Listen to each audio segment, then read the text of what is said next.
Hello, welcome to Open Pepper Reading. Today we're going to make crosses between Bubblegum Red, and that's this fruit on the right, and it has this interesting trait where the carotenoids bleed up the stem, and then we're going to cross that to a variety from our community project. So this is Habanada by Ahi Charapita, and this is an F4.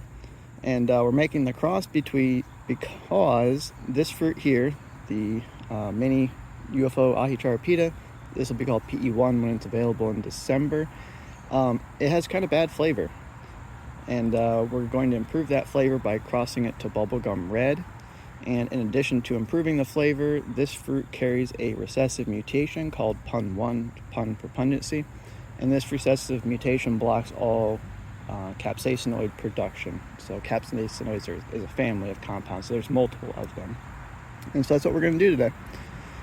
So let's get to it.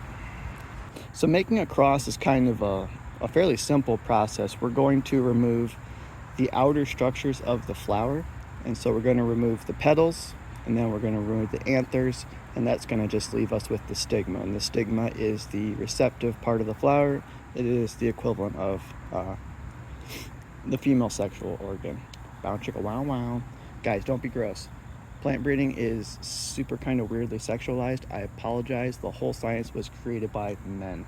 Anyways. So we've got our supplies, right?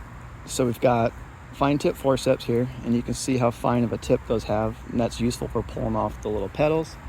And then we're going to mark our crosses with, and you guys will probably not guess unless you've had braces, these are orthodontic elastic bands. And what I've done is I've gone through and I've cut all of them so that they are all split. Yeah, you can't see anything, but they're split, right? And then when I make that emasculation and I make that cross, I'll slip one of these over that pedestal and I'll be able to track it. All right. I apologize, the quality of this video is going to be low, but hopefully this is in focus, right? And so this flower, I've been messing with it and it's already cracked open, but you want to select flowers that have not opened. And that one's been opened, right? And so this guy here is perfect, right? It has not been opened.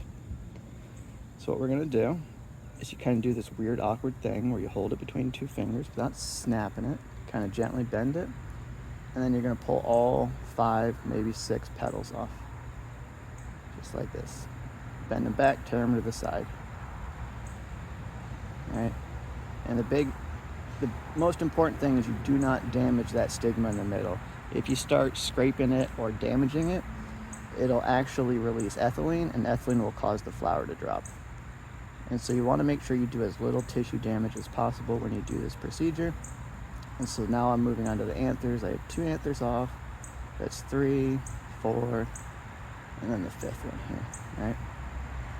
So now all the anthers have been removed, and I didn't break the stigma. Hallelujah, right? And that is an emasculated flower. So before we lose it, let's go ahead and put a marker on it. So we'll go back to these little weird things. Pull one off. Put it in the forceps so that it opens up a little bit. And stick it on this pedestal. There. Alright, and then we're going to stick it on the pedestal. Alright, we'll just edit that out in post. Probably not, y'all are going to see that.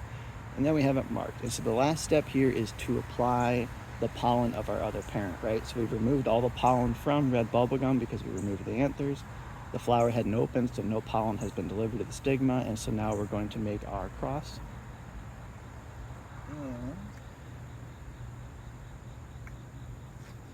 to make crosses, you go get flowers of your 2 parents. So this flower here is one that I just picked, and this is one that I've prepped for use as a parent. And all I've done is actually just removed all of the petals off it, so that it's kind of like a pollen paintbrush. And the important thing is to always look at the quality of your pollen, right? It should be not perfectly white. It's got a little yellow tinge to it, but it should be nice and friable and fluffy. If it looks wet or damp, it's dead. Don't waste your time, find a better flower, or wait till tomorrow. So then here we are, and we're just going to go ahead and come in here and very gently take a paintbrush and just get some of that pollen to stick to the stigma. And by selecting a flower that was 1 day before opening, and they call opening anthesis, so 1 day before anthesis, that's when you want to select your flowers. That's when that stigma is receptive. And by receptive, I mean that there's like sucrose polysaccharide compounds on the actual end of the stigma, and it's actually kind of like a glue for pollen. So pollen sticks to that, and it provides an environment for that pollen to germinate. So make sure you get flowers at the right stage in life, because they're fertile.